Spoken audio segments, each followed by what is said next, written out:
Hello guys and welcome to unique study point. आज के इस वीडियो में आपको बताऊंगी सीखने के या अधिगम के पठार क्या होते हैं। ठीक है, मैंने पिछली क्लास में आपको बताया था कि अधिगम का स्थानांतरण क्या है। तो जो लोगों ने वो वीडियो नहीं देखा है तो प्लीज़ आप प्लेलिस्ट में जाकर के देख लीजिए, या मैं इस डिस्क्रिप्शन में आपको प्लेलिस्ट दे दूँगी, तो आप वहाँ से सारी वीडियो देख लेना।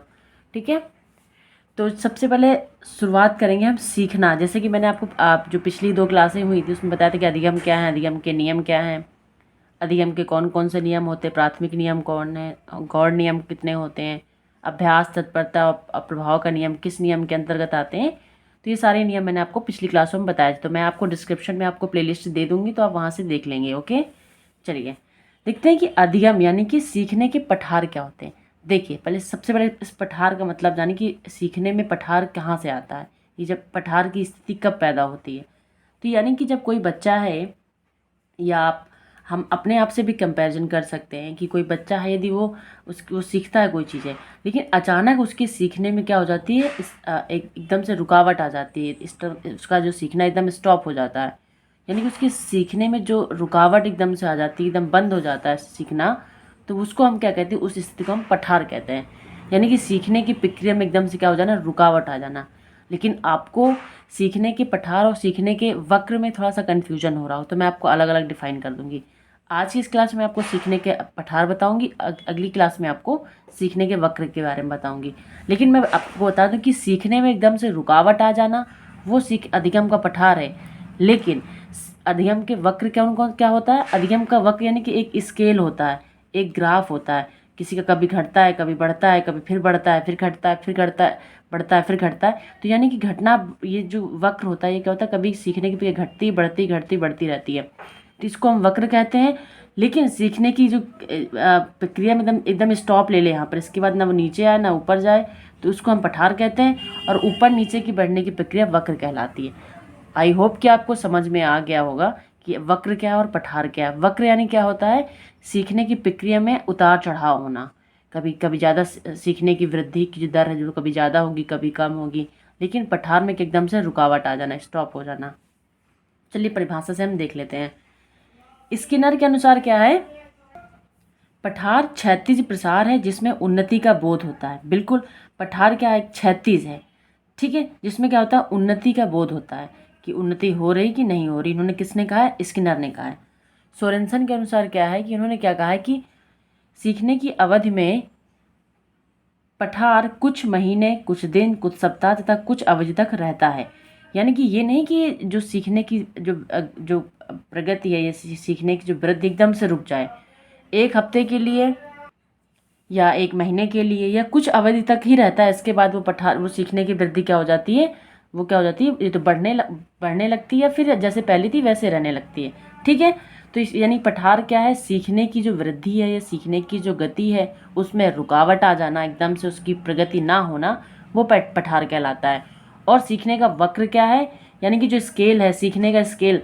पहले बच्चे ने फिजिक्स में 20 नंबर प्राप्त किए, इसके बाद जब सेकेंड मिड टर्म हुआ, जब सेकेंड टर्म हुआ पीटी, तो PT 2 में उसने 25 मार्क्स उसने गेन किए। फिर जो मिड टर्म हुआ उसमें उसने 50 में से 45 नंबर उसको मिले। तो यानी कि उसकी स्केल में क्या हो रहा है, ग्रोथ बढ़ रहा है। तो ये आपका वक्र हो जाता है। मैं आपको अगली वीडियो में बताऊंगी कि वक्र क्या की प्रकार कितने होते हैं, धनात्मक, उन्नतोत्तर, ये सारे आपको बताऊंगी। ठीक है, तो पठार समझ में आया। अब इसके हम कारण जान लेते हैं, इसके कारण क्या होता है। पहला है शारीरिक सीमा, यानी कि थकान हो जानी। थकान हो जाएगा तो बच्चे को सीखने में मन नहीं लगेगा, यानी कि उसकी सीखने की जो गति होगी एकदम से बंद हो जाएगी। बिल्कुल, जब हमारा इंटरेस्ट नहीं होगा, मन नहीं लगेगा, हम हमारे, क्योंकि अरस्तु ने कहा है कि स्वस्थ शरीर में ही स्वस्थ मस्तिष्क का विकास होता है। यदि हम प्रॉपर शरीर, हम अपना हमारा फिजिकली हम फिट हैं, तो हम सीखने की हमारी जो गति होगी क्या होगी, अच्छी होगी। दूसरा क्या, अभिप्रेरणा की कमी, यानी कि लैक ऑफ मोटिवेशन, यानी कि हमें अभिप्रेरणा की हमारी कमी है तो हम भी सीखने में इंटरेस्ट नहीं करेंगे। अगला है अभ्यास की कमी। बिल्कुल, जब हम प्रैक्टिस नहीं करेंगे, बार बार चीज़ को रिवीजन नहीं करेंगे, तो हमारी उस मेमोरी क्या हो जाएगी, लो हो जाएगी, डाउन हो जाएगी, तो हम चीज़ को भूलते जाएंगे, तो हमारी सीखने की प्रगति होगी ही नहीं। सीखने की जो हमारी सीखने की वृद्धि है, वृद्धि दर जो होगी वो बढ़ेगी ही नहीं। तो अभ्यास की कमी से हमारे सीखने में क्या हो सकता है, पठार उत्पन्न हो सकता है। अगला है त्रुटिपूर्ण विधि का प्रयोग करना, यानी कि जो हमारी कुछ गलत विधियाँ होती हैं, टीचिंग मेथड्स होती हैं, जो गलत शिक्षण प्रविधियाँ होती हैं, उनका उपयोग करके हम अपनी सीखने की जो प्रक्रिया या अधिगम को हम क्या कर सकते हैं, अपना बोरिंग बना लेते हैं। तो हमारे उसमें भी पठार उत्पन्न होने का कारण एक बन सकता है कि जो गलत टीचिंग मेथड्स का हम यूज़ कर लेते हैं उससे भी उत्पन्न हो जाता है।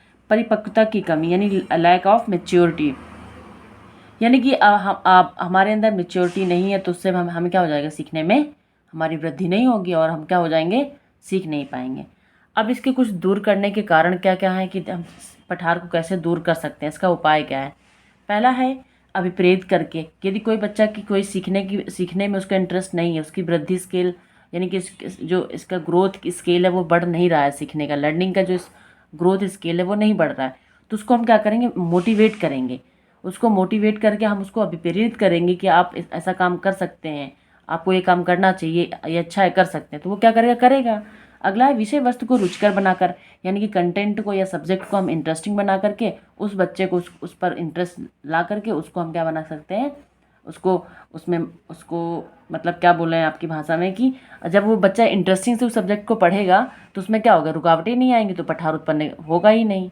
अगला है शिक्षण विधि में परिवर्तन करके, यानी कि एक मेथड से बच्चा नहीं सीख रहा है तो हम क्या करेंगे, हम दूसरी टीचिंग मेथड का प्रयोग करेंगे कि बच्चों को समझ में या कि 2+2 4 होता है, तो उसको बताएंगे 2 × 2 भी 4 होता है। ठीक है, तो भाई यानी अपनी जो टीचिंग मेथड्स होती हैं, हमारी शिक्षण विधियाँ होती हैं, उनको हम चेंज कर करके बच्चों को सिखा सकते हैं।